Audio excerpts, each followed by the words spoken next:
Assalamu alaikum. Welcome to Tutor Time. My name is Akif Nawaz and today we will be talking about sentence. That what is a sentence?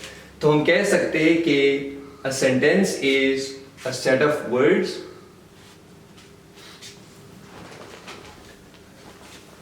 that gives us complete meaning. It gives us complete meaning. तो हम कह सकते हैं कि sentence जो है ये मुश्तमिल होता है अल्फाज पे, और जो दूसरा क्राइटेरिया हमारे पास है वो इसके मीनिंग के साथ रिलेटेड है. अगर वो हमारे पास मीनिंग प्रोवाइड कर रहा है तो that would be called as a sentence, otherwise it's not. So हम इसको ब्रेक डाउन करते हैं, पूरे सेंटेंस को हम समझने की कोशिश करते हैं बिल्कुल बेसिक से. तो हमारे पास जो है सबसे पहले हम साउंड प्रोड्यूस करते हैं और वो साउंड्स कंबाइन होके हमारे पास वर्ड्स बनाते हैं. फॉर एग्जाम्पल अगर मैं एक वर्ड लिखूं school, so it is a word और इसमें हमारे पास डिफरेंट साउंड है. एक ही वर्ड है, इसमें हम अब देखिए स, ख, ओ एंड ल. सो हम कह सकते हैं कि ये वर्ड जो है this is comprised of 4 sounds.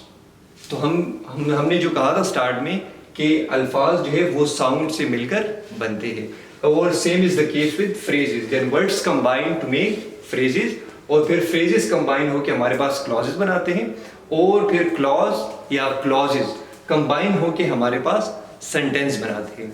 तो ये तो हमने सबसे पहले इसकी जो क्राइटेरिया है वो हमने डिस्कस की कि it is comprised of words, जो कि हमने कहा था कि a sentence is basically set of words. और दूसरी बात जो हमने की थी वो हम कंप्लीट मीनिंग के बारे में हमने कैटेगराइज किया था. इसकी जो क्राइटेरिया है जो कि हम एग्जांपल से समझने की कोशिश करेंगे.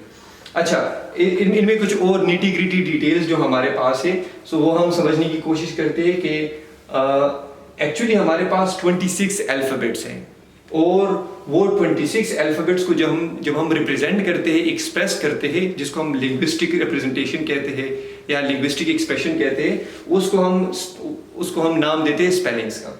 अच्छा, फिर अगर हम साउंड्स को रिप्रेजेंट करते हैं लिंग्विस्टिकली, लिंग्विस्टिक एक्सप्रेशन कहते हैं, लिंग्विस्टिक रिप्रेजेंटेशन कहते हैं, उसकी फॉर्म को हम ट्रांसक्रिप्ट कहते हैं.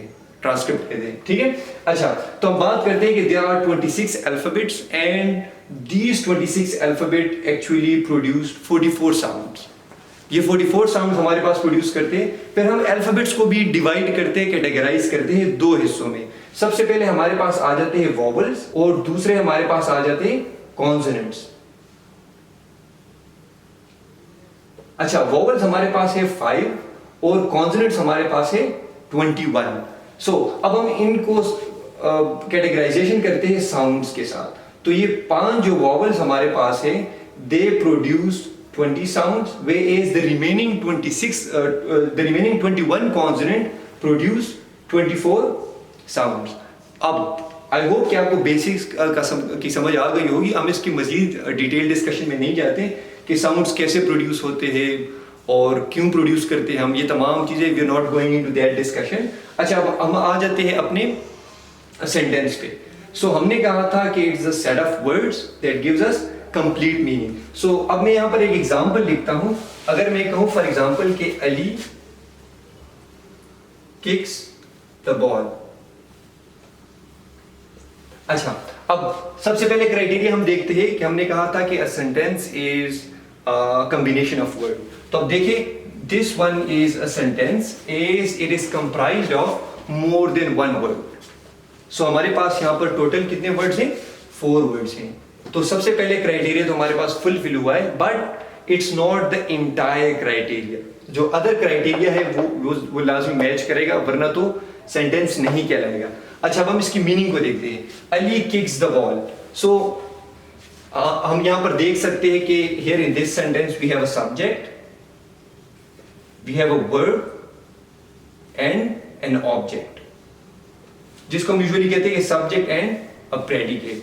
सो हमारे पास मीनिंग भी ये कंप्लीट प्रोवाइड कर रहे हैं कि there is a person who is doing an action, performing an action, and everything is quite making sense. So that is why we can say that this is a sentence. So I hope कि आपको basic sentence की समझ आ गई होगी.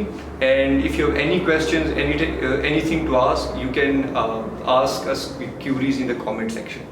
Thank you so much, अल्लाह हाफिज़।